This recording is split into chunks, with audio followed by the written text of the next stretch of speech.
Yes nshuti zanjye, nimba ushaka kugira views nyinshi aba followers benshi muri iki gihe, kora iyi video. Iyi video iri gutrendinga cyane, abantu benshi bari kuyikora kandi abantu bayikoze bari guhita babona aba followers benshi na views nyinshi kuri iyi video. Rero nimba ushaka kumenya ukuntu ikora, reka nze mbikwereke. Kanda aho handitse akantu ko guteranya following, kandi kuri like ushyiremo comment hanyuma sharing n'abandi bamenye ukuntu bakora iyi video. Noneho reka dutangire mbere ku kuntu iyi video uyikora.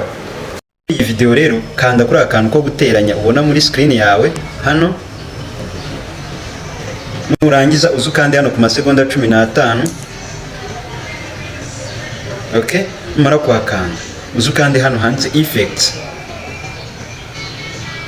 hano handitse effects. Nurangiza kuhakanda urahita uza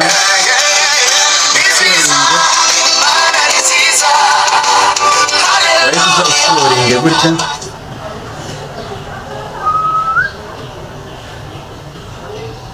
Okay, urabona aka kantu kariho umwana uri kwirukankanwa n'inkoko, uhita ugakandaho gutya. Noneho numara kugakandaho gutya, bibaye gutya, uhita uza ukande muri screen inshuro nyinshi, ukande ugume ukanda gutya gutya, ugume ukanda kugera igihe ugejeje wenda nko kuri ya masegonda 15.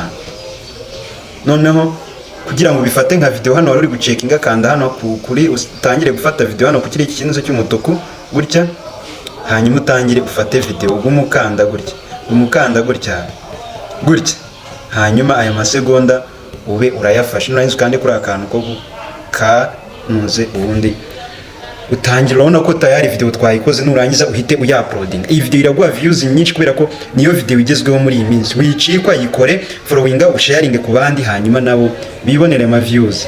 Thank you.